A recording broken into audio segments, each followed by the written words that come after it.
ओम शांति। मुरली का सार है मीठे बच्चे। सतगुरु की पहले पहली श्रीमत है, देही अभिमानी बनो, देह अभिमान छोड़ दो। बच्चे, रोज की बात है, इसी पर रोज बाप बात करता है कि अपनी स्थिति में आओ बच्चे, देह अभिमान छोड़ो। कहाँ मिट्टी के कॉन्शियसनेस में अटके हो, विचार करो।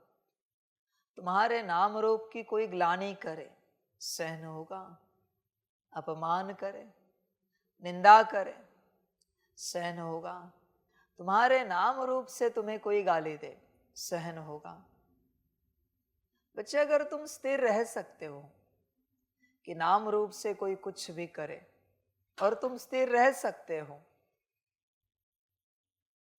बच्चे तुम स्वयं विचार करो। नाम रूप से संबंधित अगर कोई कुछ तुम्हारी ग्लानि करे, स्थिरता आएगी या ऊपर नीचे हो जाएंगे? तुम स्वयं विचार करो। बच्चे, सब समझ की बातें सारी, तुम जरा होश में आ जाओ इन बातों को लेकर। देह से संबंधित कोई घटना घटित होती है और तुम्हारी स्थिति ऊपर नीचे होती है, मानो बच्चे तुम देह अभिमान में हो, बॉडी कॉन्शियसनेस में हो। बॉडी कॉन्शियसनेस इसी से पता चलता है कि कोई अपमान करे, कोई बुरा बोले, कोई ग्लानि करे, कोई गाली दे दे, निंदा करे, इसी से पता चलता है। सिर्फ अपने प्रति नहीं, तुम्हारी कोई भी बात हो उसको लेकर कोई किसी भी प्रकार से व्यवहार करे, कैसे भी चले, उसी बात को लेकर बॉडी कॉन्शियसनेस पता चलता है। बच्चे, बाप क्या कहता है? सोल कॉन्शियसनेस में आ जाओ, आत्मा अभिमानी अवस्था में आ जाओ। यही अवस्था तुम्हारी मूल अवस्था है, यही सब कुछ है। जब तुम परम धाम से नीचे आए थे तो आत्मा थे बच्चे, तुम्हारे पास कोई देह नहीं था। मेल फीमेल तो छोड़ दो बच्चे, देवता मनुष्य भी छोड़ दो, कोई देह ही नहीं था। बस एक सितारे के रूप में थे तुम, और इस धरा पर आए। जैसा पार्ट वैसी देह मिली, पार्ट बजाते गए, सतयुग में उतरे, अपनी जो देह मिली उससे आनंद भोगते गए, खुशियां मनाते गए, मौज करते गए, आगे बढ़ते गए बच्चे। सत हुआ त्रेता हुआ, ऐसी देह बदली, कभी स्त्री तन में, कभी पुरुष तन में। द्वापर आया, मनुष्य तन मिला। भले राजाए थे पर मनुष्य तन में थे। देवता तो नहीं कहा जा सकता द्वापर के राजाओं को। आगे बढ़े बच्चे, अभी कलयुग में आए हो। ये सबसे लोएस्ट मनुष्य तन है बच्चे, सबसे लोएस्ट। सब समझ की बात है, होश में आ जाओ। इस तन को भी बदबू आती है, इतना लोएस्ट है ये तन। विचार करो, हर जगह से मैल ही मैल, इतना लोएस्ट है। और उस लोएस्ट के कॉन्शियसनेस में अगर तुम रहोगे तो तुम्हारा कॉन्शियसनेस लोएस्ट नहीं होगा तो क्या होगा? तुम स्वयं विचार करो। इसलिए मैं बीच में कहता था ना, कहो ईश्वरीय परिवार में किसी को कि अपमान करे, निंदा करे, ग्लानि करे, अचानक से डांट लगा दे, पता तो चले मुझे मैं किस अवस्था तक पहुंचा हूं। पर बच्चे, तुम करते नहीं हो, तुम्हारी माया शायद करने नहीं देती। यही बड़ी माया है। समझ है बच्चे, होश में आ जाओ। लोएस्ट कॉन्शियसनेस में रहोगे, क्या होगा? तुम्हारा स्टेट, सब कुछ लोएस्ट हो जाएगा। कभी सुना है आपने बाथरूम में हाई ऊर्जा होती है, सुना है क्या किसी से? हाँ, वहां नेगेटिव ऊर्जा की क्लीनिंग होती है, पर ऊर्जा कौन सी होती है? Toilet bathroom. फिर उस टॉयलेट बाथरूम में योगी जाए या भोगी जाए, कौन से ऊर्जा में? लोएस्ट। सिंपल सी बात है। वही तुम्हारे लिए बात कह रहा हूं। तन कितना भी सुंदर हो, दिमाग कितना भी इंटेलिजेंट हो, मजबूती कितनी भी हो, फिर भी कॉन्शियसनेस लोएस्ट है। लोएस्ट कॉन्शियसनेस में हाईएस्ट और सुप्रीम हाईएस्ट, इनको कैसे प्राप्त कर सकते हो? बच्चे विचार करो। लोएस्ट को छोड़ो, तुम समझ ही नहीं पा रहे हो। चंदन की सुगंध को समझने के लिए, महसूस करने के लिए गटर से बाहर निकलना पड़ता है, वरना सुगंध समझ में नहीं आएगी। आत्मा हाईएस्ट कॉन्शियसनेस में है। योग करे या ना करे वो अलग बात है, वो हर किसी का अपना पार्ट है। मैं ये नहीं कहता कि नहीं करो, मैं बस बता रहा हूं। योग करोगे तो विकर्म विनाश होंगे, पर आत्मा ऑलवेज हाईएस्ट कॉन्शियसनेस में है, ऑलवेज बच्चे। तन ऑलवेज लोएस्ट कॉन्शियसनेस में है। तुम किस कॉन्शियसनेस में बैठे हो? अभी भी चेक करो, तुम किस कॉन्शियसनेस में बैठे हो। लोएस्ट कॉन्शियसनेस में बैठे हो और हाईएस्ट ज्ञान को समझने की चेष्टा कर रहे हो, पॉसिबल नहीं होगा बच्चे, इम्पॉसिबल है। कॉन्शियसनेस चेंज करो, समझ की बात है। कॉन्शियसनेस अभिमान की बात है। देह अभिमानी बनो, देह अभिमान छोड़ो।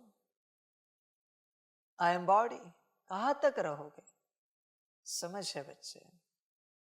बच्चों ध्यान में रखना, इस विश्व को वही बच्चे परिवर्तन कर सकेंगे जो हाईएस्ट कॉन्शियसनेस में आ चुके हैं, स्थित हो चुके हैं। ये नहीं कि हाईएस्ट कॉन्शियसनेस की प्रैक्टिस कर रहे, नहीं बच्चे। प्रैक्टिस करने वाले प्रैक्टिस वाले ही है।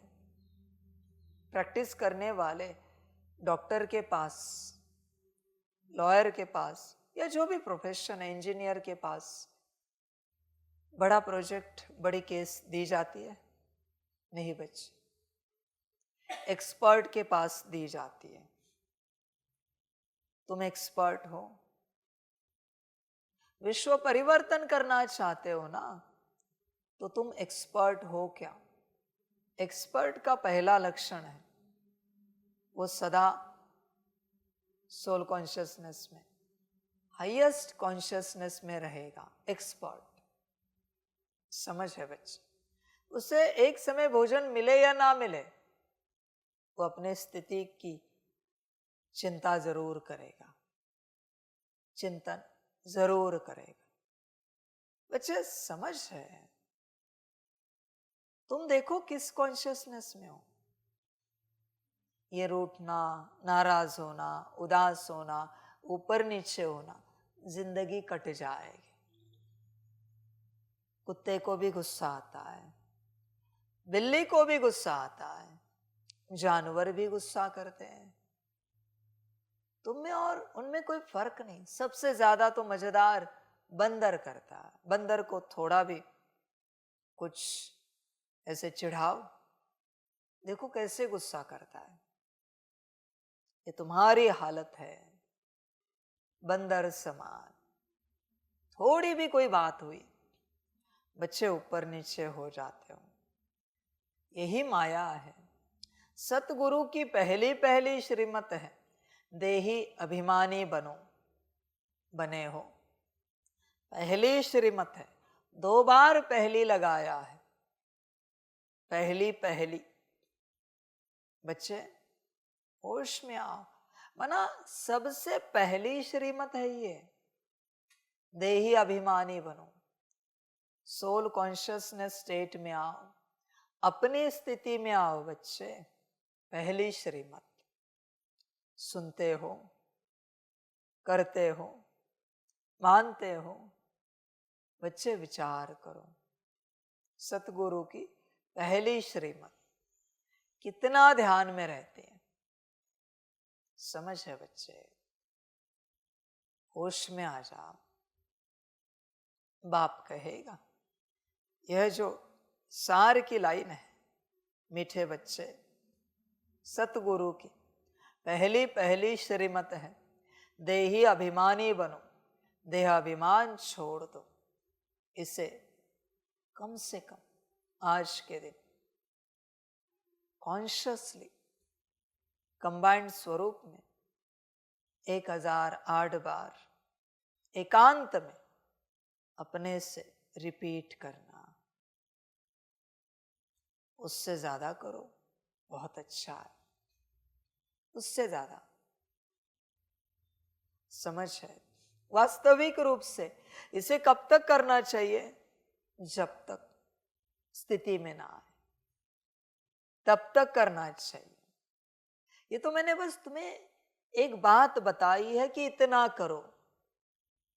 तुम उस आंकड़े को मत देखो, तुम तब तक करो, रोज करो, जब तक उस अवस्था को उपलब्ध ना हो जाओ। समझ है बच्चे? वही अवस्था सब कुछ है। मैं उसी बात के ऊपर रोज बात करता हूं और उसी बात के ऊपर रोज बात पूरी करता हूं। आगे मैं बढ़ता ही नहीं, क्योंकि जब तक वो बात ही नहीं हुई है आगे कैसे बढ़ सकते? पॉसिबल नहीं बच्चे। आगे बढ़कर करेंगे भी क्या, समझेंगे भी क्या, समझ में भी क्या आएगा आगे बढ़कर? नथिंग बच्चे। आगे बढ़ना सही नहीं है। समझ है बच्चे? सारी पहले वो बात कॉन्शियसली बच्चे, हाथ भी ले फिर भी होश होना चाहिए। आया, मैं हिला रहा हूं, सिर भी हिले, होश होना चाहिए। मुख से हर एक शब्द निकलते समय हर एक अक्षर पर और हर एक अक्षर के दबाव पर, टोन पर, प्रेशर पर पूरा अटेंशन होना चाहिए। आया, मैं बोल रहा हूं, इसे कहते हैं पूर्ण होश। आंखें जहां है वो क्या देख रही है? पूर्ण होश होना चाहिए। पूर्ण होश बच्चे ध्यान में रखना। यह ज्ञान बहुत सीरियसनेस का है, पर खुश रहोगे तो उस अवस्था को पाओगे। गंभीरता में खुशी होनी चाहिए, ध्यान में रखना। सिर्फ खुशी में रहे ना संगम पर, बच्चे नुकसान है। गंभीरता में खुशी। समझ है बच्चे? वो होता है ना, हेड एंड टेल टॉस करते हैं ना, वही वो बात है। एक साइड में गंभीरता, एक साइड में खुशी। यही सिक्का है जो सिक्का तुम्हें जीत दिलाएगा। पर एक तरफ अगर प्रिंट नहीं है तो सिक्का काम का नहीं। समझ है बच्चे? अपनी अवस्था में आओ, कुछ भी करके। वही ज्ञान है, वही सब कुछ है। अपनी अवस्था अभी भी देखो, क्या तुम अपनी लाइट को देख पा रहे हो? अपने सितारे स्वरूप को देख पा रहे हो? मुझे क्या देखना? अगर अपना सितारा मना स्वयं को देखोगे तो मैं निराकार दिख जाऊंगा। बाकी साकार रूप में मुझे क्या देखना? मैं मुझे नहीं देखता साकार में, तो तुम मुझे क्या देख रहे हो साकार में? मैं सदा अपने में रहता हूं। तुम भी अपने को देखो, मैं दिखूंगा। ये साकार देह क्या देखनी है जिसमें मैं बैठा हूं? वो भी मिट्टी है, मैं परमात्मा हूं, इसका मतलब ये नहीं कि ये कोई सोना है या कोई डायमंड है, मिट्टी ही है। ये भी खाक हो जाएगी, राख हो जाएगी, मिट्टी में मिल जाएगी ये मिट्टी। समझ है बच्चे? तुम अपने को देखो, मैं दिख जाऊंगा। तुम बिना अपने को देखे मुझे देखने की चेष्टा कर रहे हो, मैं नहीं दिख सकूंगा। बिना अपने को देखे मुझे सुनने की चेष्टा कर रहे हो, मुझे नहीं सुन पाओगे। बिना अपने को देखे मुझसे बात करने की चेष्टा कर रहे हो, बात नहीं हो पाएगी। समझ है बच्चे? क्योंकि तुम हो ही नहीं उपस्थित किसी भी कर्म के लिए।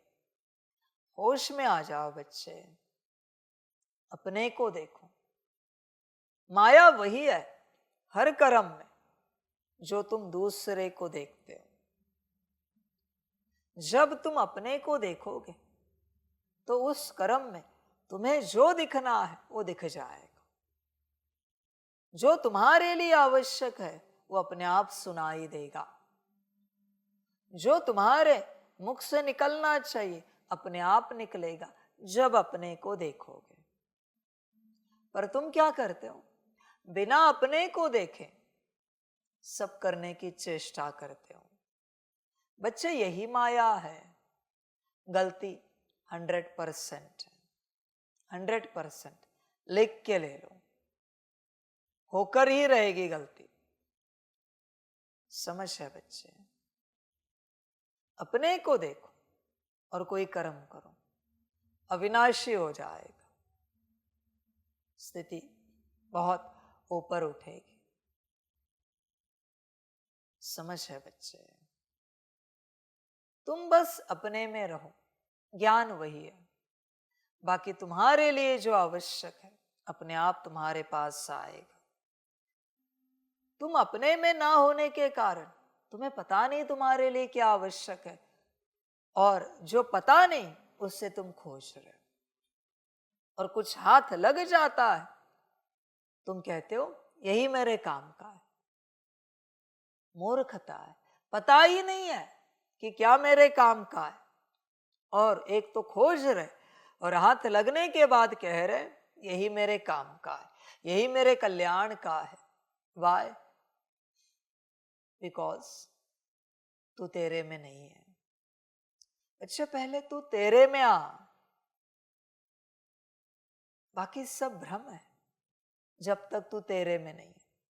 तेरा बैठना भी भ्रम है, तेरा मुरली सुनना भी भ्रम है, तेरा मुझे देखना भी भ्रम है, कुछ बात करना भी भ्रम है, क्योंकि सत्य उपस्थित नहीं है। सत्यता में आ बच्चे, ये सब भ्रम है, ये सत्यता है। इस सत्यता से परे जो सत्यता है, जिसको तेरी माया असत्यता बताती है, शब्द अलग अलग है, उस असत्यता को समझ जो इस सत्यता से परे है। ये भ्रम है बच्चे, असली सत्यता इससे परे, इन सब से परे है। तो समझ नहीं पा रहा है बच्चे। परमात्मा क्यों कहता है अब तक जो पढ़ा लिखा है भूल जाओ? क्योंकि वही भ्रम है तेरी बुद्धि में। समझ की बात, तुझे क्या सत्यता पता है? History, geography, science, social science, क्या जानता क्या है तुम? लैंग्वेजेस, रीजनल लैंग्वेजेस, सत्य क्या पता है तुझे? सत्यता क्या पता है? कुछ भी नहीं है। और असत्यता को लेकर तू अहंकार जताता है। I know. क्या नो बच्चे? तूने साइंस में इतने एक्सपेरिमेंट किए, कहते ये सेल ऐसी, वो सेल वैसी, तूने देखी? सीधे सवाल पूछता, तूने देखी है क्या? उसको काट के देखा है उसके अंदर क्या क्या होता है? तुझे जो बताया तूने सत्य माना। तूने देखा क्या है?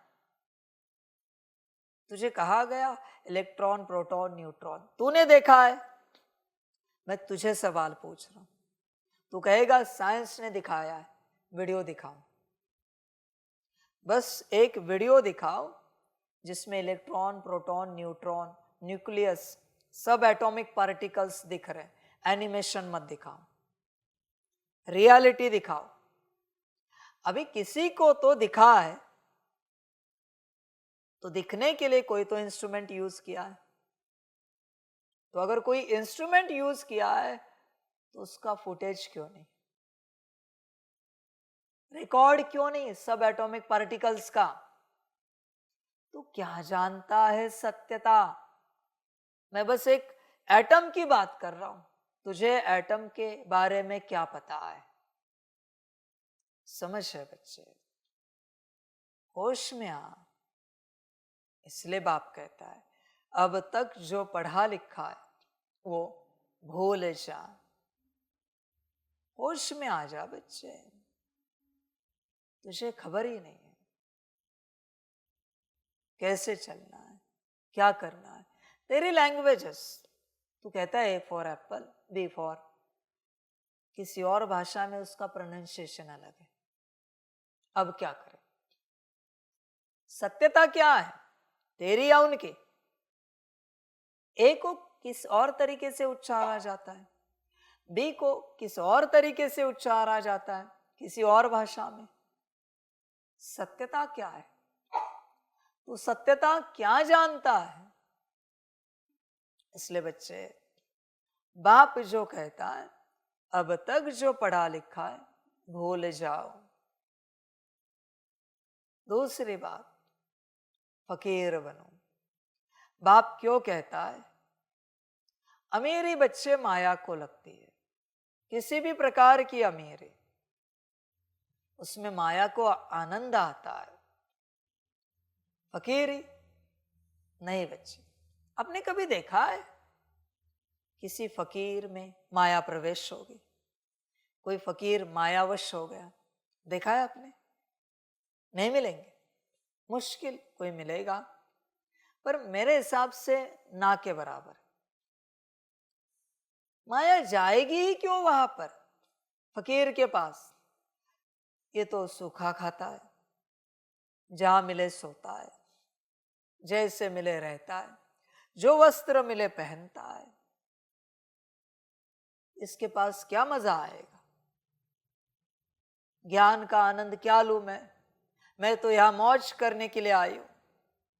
माया कहती, फकीर में कभी माया नहीं मिलेगी, कभी नहीं मिलेगी बच्चे। समझ, ज्यादा मत करो, बस एक फकीर को अच्छी शॉल पहना दो, माया आ गई। अच्छी 200-500 रुपए की आ गई माया। अच्छी जूता चप्पल दे दो, माया आ गई। फकीर नंगे पांव चल रहा है, चलने दो, वही उसकी सेफ्टी है। मैं किसी को नहीं कह रहा हूं नंगे पांव चलो, मैं उदाहरण दे रहा हूं। समझो बच्चे इन बात को, सब समझ की बात है। आपने कभी देखा है संसार में फटे पुराने किसी के वस्त्र है, उसका कंपैरिजन कोई करता है? देखा है कभी? ऊंचे वस्त्र और नॉर्मल वस्त्र अच्छे, उनका कंपैरिजन होता है। फटे पुराने वस्त्रों का कंपैरिजन नहीं होता। समझ है बच्चे, होश में आ पूरा पूरा। देख अपने आप को चेक कर। जब तक बच्चे फकीरी में नहीं आता, फकीरी का एक ही सूत्र है, मुझे कुछ पता नहीं, मुझे कुछ आता नहीं, मैं कुछ जानता नहीं, मैं कुछ समझता नहीं। जो करे सो हरि करे, वरना परमात्मा करे। फकीरी का सूत्र है, जो करे अल्लाह करे, जो करे गॉड करे। समझ है बच्चे, फकीरी का सूत्र है, सिंपल है ऐसा सूत्र तेरे पास। समझ है बच्चे, जीवन में ऊपर नीचे कौन होता रहता है? जो अपने से करता रहता है। पर जिसको पता है मेरे द्वारा करने वाला स्वयं परमात्मा है, ऊपर नीचे क्या होना, उसने जो किया वो उसकी मर्जी है। ऊपर नीचे मैं क्यों हो जाऊं? समझे? भले मैं जो कर रहा हूं या मेरे द्वारा जो हो रहा है उसको लेकर दुनिया गाली दे रही, फिर भी मुझे क्या फर्क, करने वाला वो है। दुनिया को जितनी गाली देनी है देने दे। समझ है बच्चे, मुझे कोई फर्क नहीं पड़ता। समझ है बच्चे, होश में आ। पहले होश में आया कि सब ठीक हो जाएगा। बच्चे बेहोशी से बाहर निकल, बेहोशी ही माया है। फकीरी में आ, तू माया में मत रहे। समझ है बच्चे, सारी अच्छे वस्त्र पहनो, देखो कैसे लगता है। मैं आपको सिंपल बताता हूं, ये मैं किसी को बता नहीं रहा हूं, मेरे नाम से करना नहीं, वरना जिंदगी भर करोगे और कहोगे बाबा ने कहा है। घर वाले दुनिया वाले कहेंगे पता नहीं इनका बाबा कैसा है, क्या क्या सिखाता है। जब नहा कर आते हो या सुबह उठ जाते, बिना बाल बनाए कॉन्शियसनेस को चेक करना, और बाल बनाने के बाद कॉन्शियसनेस को चेक करना। वस्त्र सिंपल पहने, सिंपल, कॉन्शियसनेस को चेक करना कैसे लगता है। तुम अनुभव करना बच्चे। सबसे बढ़िया तो बच्चे जब तुम उठे हो ना नींद से, देखो बेवजह खुशी होती। अब अनुभव करके देखो, स्ट्रेस नहीं होता, भले हल्की फुल्की से खुशी होती। क्यों? क्योंकि नहाए धोए नहीं। उसका भी मनुष्य को अहंकार आता है, हम अच्छे से नहाए आज आधा घंटा 1 घंटा, अच्छा साबुन लगाया, बाल बनाए नहीं, अच्छे बाल बनाए तो उसका भी अहंकार आता है। मैं ये नहीं कहता पहले से बताया कि ये सब नहीं करो। ऊंचे वस्त्र पहने स्त्री वाले, अहंकार आता है। तुम बच्चे अनुभव करो, क्या करने के बाद किस अवस्था में तुम नॉर्मल रहते हो, तुम अनुभव करो। मैं ये नहीं कहता ये सब करो। जब तुम नॉर्मल हो, किसी भी प्रकार की कोई माया नहीं है, ये फकीरी की बात कर रहा। कोई कोई होते तपस्वी, नहाते भी नहीं, आवश्यकता ही नहीं, आत्मा का स्नान हो रहा है। मैं ये नहीं कहता कोई ये सब करो। तुम्हें शरीर को स्वच्छ रखना है, अच्छे वस्त्र पहनाने हैं, बाल ठीक ठाक रखो, सब ठीक रखो, पर उनकी अवस्था देखो। फकीरी वाले, उनकी स्थिति देखो कैसे रहते। क्यों? क्योंकि सदा अपने में है। अहंकार करने जैसा कुछ भी नहीं है कि अभी ये किया, अभी वो किया, अभी ऐसे किया, अभी वैसे किया, कुछ भी नहीं। अहंकार करने जैसा सब समझ के बात है। तू देख बच्चे, अपने आप को चेक कर, तेरे पास कुछ है अहंकार करने जैसा? किसी बात को लेकर अहंकार तो नहीं करता। सारी समझ की बात है, सारी की सारी। ऐसी कोई बात मत कर जिससे अहंकार पैदा हो जाएगा। और अगर अहंकार पैदा नहीं होता तो जैसे चाहे ऊंचे वस्त्र पहन, जितना चाहे अच्छा रहे। मैं इसका अर्थ ये नहीं कहता कि बुरा रहो, समझ। बच्चे होश में आओ। कहीं तुम्हारा श्रृंगार तुम्हें अहंकार तो नहीं दिलाता। समझ, हल्की शॉल भी ओढ़ लेते हैं ना तो भी अहंकार आता है। महसूस करके देखो, बैठने का तरीका बदल जाता है, बात करने का ढंग बदल जाता है, तुरंत तुरंत चेंज हो जाता। कुछ नहीं करो, किसी व्यक्ति को जो जैसा है कहो जरा 10 कदम चलो, चल क्या आएगा। उसके बाद किसी के पास अगर अच्छा फोन हो, आईफोन हो, उसके हाथ में दो और उसको कहो अभी वापस 10 कदम चल के दिखाओ। पराये का फोन है फिर भी आईफोन हाथ में लेकर उसकी चाल देखना। उसको खबर भी नहीं है कि चाल बदल गई है। यही माया है, बहुत सटल है, तुम्हें नहीं समझ में आएगी। इसलिए बाबा कहते हैं आत्मिक स्थिति में आओ, श्रीमत अनुसार चलो। समझ की बात है बच्चे, फकीरी वही स्थिति दिला सकती है। अमीरी, अमीरी मना ध्यान में रखना, मैं तन मन धन इसकी अमीरी की बात नहीं कर रहा। ऊंचे वस्त्र, अलंकार, खान पान, मेरा एक ही ज्ञान है अमीरी को लेकर। जिससे तुम्हें अहंकार आता है वो अमीरी है, जिससे तुम निरअहकारी बनते हो वो फकीरी है। सिंपल डेफिनेशन है, कुछ भी हो सकता है फिर। वरना खामखा धन से जो अमीर लोग हैं उनकी तरफ देखते रहोगे। ये अमीर अहंकारी, किसने कहा? किसने कहा?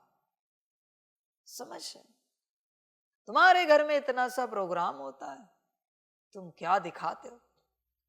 ये रईस लोग बड़े बड़े प्रोग्राम करते फिर भी कितने नम्र रहते हैं। असली अमीर तो तुम हो जो अहंकार दिखा रहे हो, जता रहे हो। कभी आपने सुना है बड़े रईसों के न्यूज आए न्यूज चैनल पर, उनके प्रोग्राम के? सुना है क्या? आने चाहिए ना, करोड़ों अरबों खर्चा करते हैं, आने चाहिए न्यूज। क्यों नहीं आती? न्यूज़पेपर में आए, न्यूज चैनल्स पर आए, किसी यूट्यूब पर शो ऑफ किया है चैनल पर?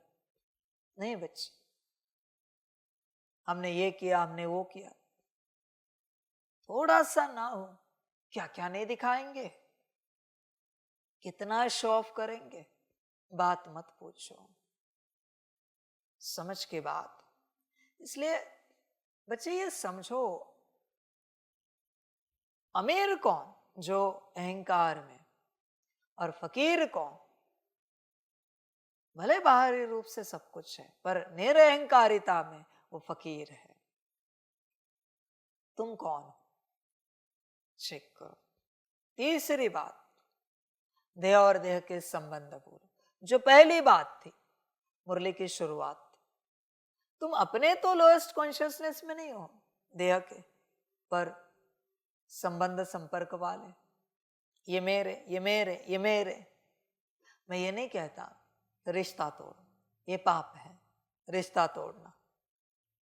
कर्तव्य सारे निभाओ, पर बच्चे बुद्धि नहीं अटके किसी भी प्रकार से।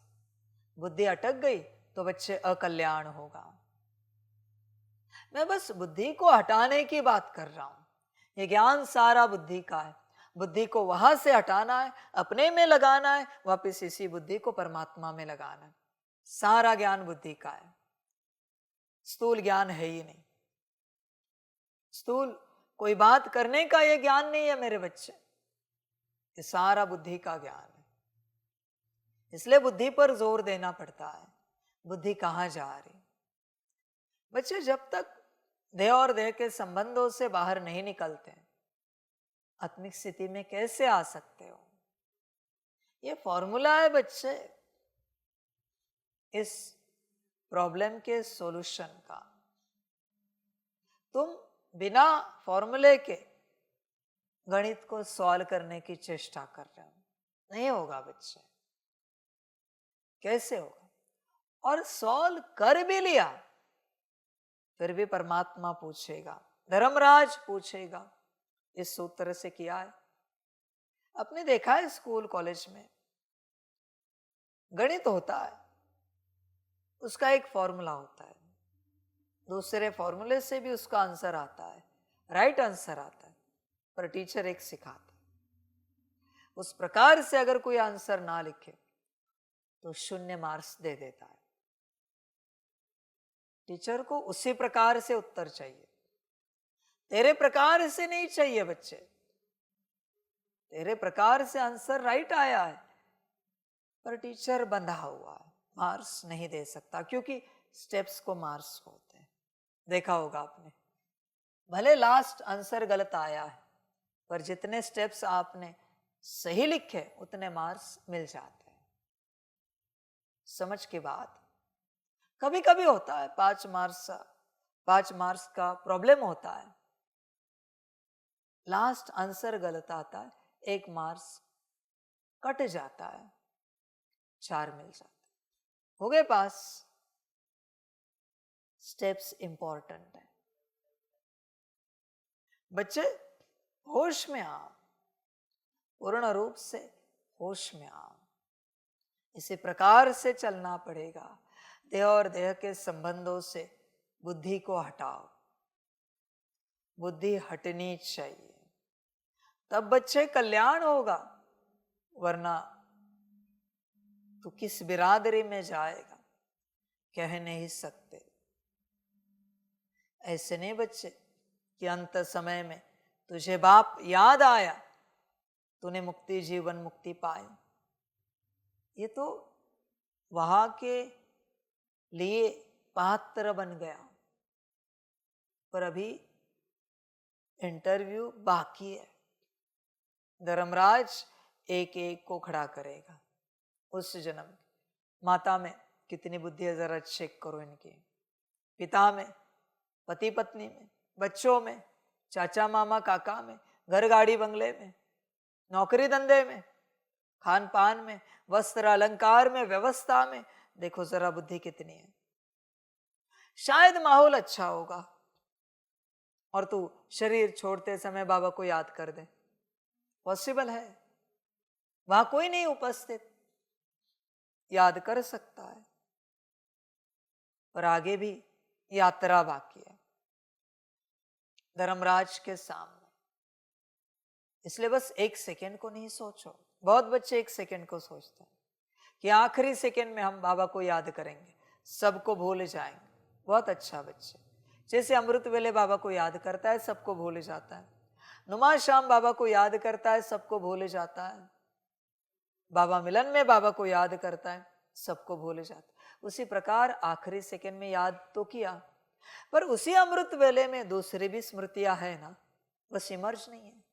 उसी नुमा शाम में दूसरी स्मृतियां है ना, उसी बाबा मिलन में भी याद है ना, किस गांव से शहर से आया है, किस गली मोहल्ले से आया है तू, ये कब जाएंगे। बच्चे यही ज्ञान है। सन्यासी के पास जाओ जो खड़े हैं,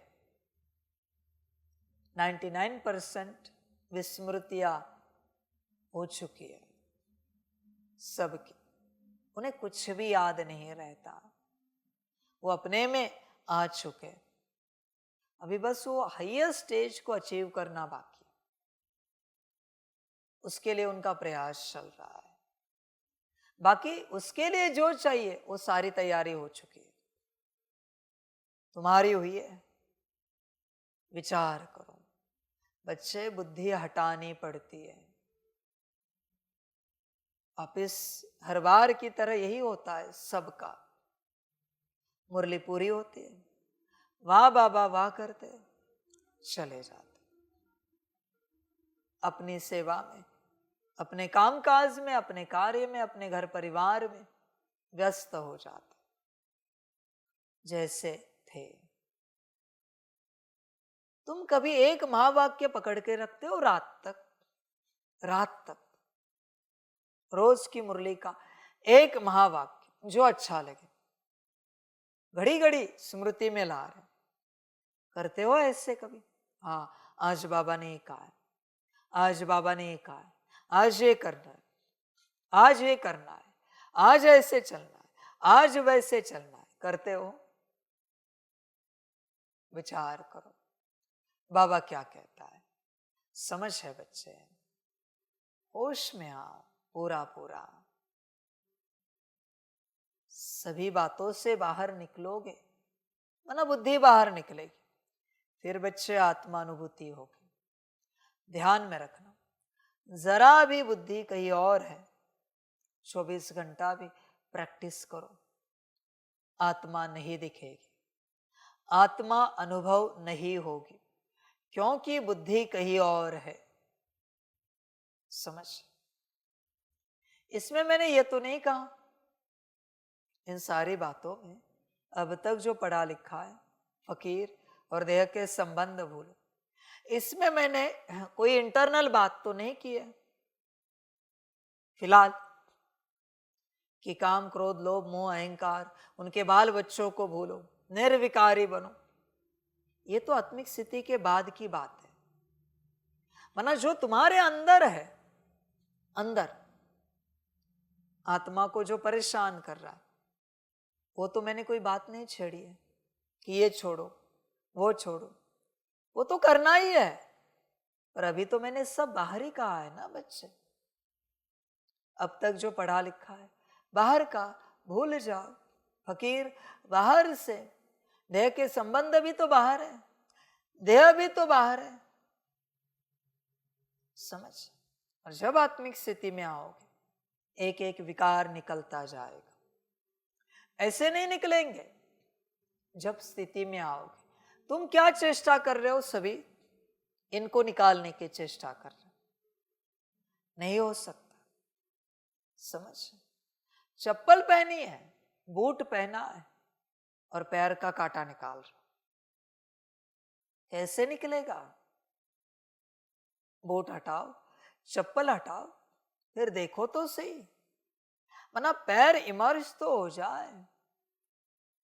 ये कांटे जिसको चुभ रहे वो आत्मा तो इमर्ज हो जाए, फिर निकल जाएंगे काम क्रोध लोभ मोह अहंकार उनके बाल बच्चे।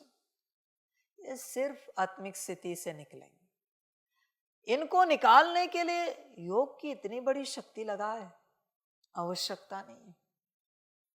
कांटे को निकालने के लिए इतना सा कांटा, कोई एम्बुलेंस करके हॉस्पिटल जाता है क्या? और कोई ऑपरेशन थिएटर में रखते हैं क्या? हाँ, इनकेस वो कांटा बड़ा नासूर बन गया तो बात निराली है बच्चे। समझ है बच्चे? आत्मिक स्थिति में आने से ही सब निकल जाते अपने आप। तुम इनको निकालने के पीछे लगे हो। बच्चे स्थिति में आओ, बस आत्मिक स्थिति में आओ, ये चले जाएंगे। ये आए हैं बॉडी कॉन्शियसनेस के कारण, क्योंकि इन्हें दिखा इस घर में कोई नहीं है, मालिक कहाँ गया पता नहीं। कुछ दिन उन्होंने नजर रखी, कोई नहीं है, आए रहने लगे, और अब जाके तुम्हें पता चला है कि तुम मालिक हो, पर तुम अपने होश में नहीं आ रहे हो। वो मालिकपन दिख नहीं रहा है, वो अथॉरिटी दिख नहीं रही, तो उन्हें वही लग रहा है नहीं तुम झूठ बोल रहे हो, मालिक हम है। वो पांचों विकार और उनके बाल बच्चे कह रहे मालिक हम है, और तुम परेशान हो। कुछ नहीं करो, तुम्हारे घर में एक कुर्सी है, जिस कुर्सी पर मालिक बैठता है, ये कभी नहीं बैठ सकते। ये घर में घूम रहे हैं और मालिकपन दिखा रहे हैं, उनको पता ये कुर्सी मालिक की है। इस कुर्सी पर आकर जो बैठेगा वो इस घर का मालिक है। जब तक तुम अपने सीट पर सेट नहीं होते, तब तक उन्हें घर का मालिक पता नहीं चलेगा, तब तक वो अपने आप को मालिक समझेंगे। समझ है बच्चे? मालिक नहीं है घर में, और नौकर चाकर हाजिर है, और कोई मिलने आते हैं। नौकर चाकर कैसे बात करते हैं? मालिक की तरह, जैसे हम ही मालिक हैं। हर कोई उस घर को, उस कैंपस को संभालने वाले कैसे बात करते हैं? मालिक की तरह, जैसे हम मालिक हैं। इवन गेट पर कोई बैठा है सेवा के लिए, अंदर कोई नहीं है, वो गेट पर भी कैसे बात करता है? जैसे वो खुद मालिक है। कौन चाहिए आपको? क्या काम है? बैठा तो गेट पर है, पर दिखाएगा कैसे? जैसे मैं खुद मालिक हूं। ये हुआ है इन विकारों का, क्योंकि तुम अपने सीट पर सेट नहीं हो। सीट पर सेट हो जाओ, सब हो जाएगा। तुम कुछ करने के पीछे क्यों लगे हो? अगर करना है तो बैठना सीखो अपने सीट पर, सेट होना सीखो। कुछ नहीं, बस वह सितारा देखना है। वह सितारा देखते ही सब ठीक ठाक चलता है। सारी देह की बीमारियां भी होते हुए भी जैसे नहीं है ऐसे महसूस होता है। मन बुद्धि संस्कार की बीमारियां तो भाग ही जाती है सारी, जैसे सीट पर सेट हुए। और कोई उपाय नहीं बच्चे बीमारियों को भगाने का। सारे तुम क्या चाहते हो? ये बीमारी ठीक हो जाए। मैं तुम्हें उपाय बता रहा हूं, वो करने के लिए राजी नहीं। समझ है? मैं ये नहीं कहता शारीरिक कष्ट आए तो दवाई ना करो, करो, पर पहले अपने सीट पर सेट हो जाओ। साथ साथ दवाई भी करो, या दवाई करो सीट पर सेट हो जाओ, जो अच्छा लगे। ध्यान में रखना बच्चे, तुम्हें कोई कष्ट होता है शारीरिक और तुम दवाई करते हो और साथ साथ सीट पर सेट होते हो, तब तक सेट रहो जब तक वो बीमारी ना जाए। देखना क्या होता है, वो उस प्रकार की बीमारी कभी नहीं आएगी, सदा के लिए मुक्त हो जाती है। सदा के लिए। सिर दर्द हो रहा है तो सिर दर्द की दवाई की और साथ में सीट पर सेट रहो। दवाई अभी का सिर दर्द ठीक करेगी और सिर दर्द में सीट पर सेट होने से जिस ऊर्जा से सिर दर्द होता है, होता आया है या होगा, वो ऊर्जा ही मुक्त हो जाती है सदा के लिए। आत्मा ही मुक्त करेगी और कोई नहीं। दवाई तो टेम्पररी ठीक करेगी, मर्जी तुम्हारी, जो अच्छा लगे। बच्चे, सारी समस्याओं का एक ही इलाज, एक ही उपाय है, अपनी अवस्था, सोल कॉन्शियसनेस स्टेट। और वही मेरी पहली श्रीमत है। सिर्फ पहली नहीं, पहली पहली श्रीमत है। बाकी तेरी मर्जी, जो अच्छा लगे। सारे दुख कष्टों का एक ही इलाज है। आगे की यात्रा आत्मिक स्थिति में आने के बाद परम धाम में बाबा को याद करना अपने आप हो जाता है। वो यात्रा क्यों करूं मैं? उस यात्रा के बारे में तुम्हें क्यों बताऊं मैं, जो अपने आप होगी, जो अपने आप नहीं हो सकती, उसके बारे में मैं तुम्हें बता रहा हूं। जो अपने से होगा उसकी क्या चर्चा करनी, योग की। समझ है बच्चे? ब्रह्मा बाप ने जोर किस पर दिया? योग पर या आत्मिक स्थिति पर? तुम सोचो। तो तुम फॉलो फादर कर रहे हो ना, तो तुम्हें जोर किस पर देना चाहिए? विचार करो। बाकी तुम्हारी अपनी मर्जी। मैं ये नहीं कहता सदा आत्मिक स्थिति के पीछे लगो, याद का भी बैलेंस करो। आत्मिक स्थिति आई, अभी तुम्हें लगा 1 मिनट तुम आत्मा देख पा रहे हो, अभी होगी ना शक्ति आ गई, अभी 10 सेकेंड 20 सेकेंड याद कर, ऐसे प्रैक्टिस कर। 1 मिनट आत्मा देखना शुरुआत की, अभी 1 मिनट आत्मा दिख रही ना, तो उसमें से 10 सेकेंड आत्मिक स्थिति को ऊपर लगाना है, उसे भी जमा करते जाना है। और भी ज्यादा हो, पूरा 1 का 1 मिनट हो, बहुत अच्छी बात है, पर आत्मा समझकर ही योग होता है, बाकी नहीं। इसलिए बच्चे अपने स्थिति में आ और अपना कल्याण करो।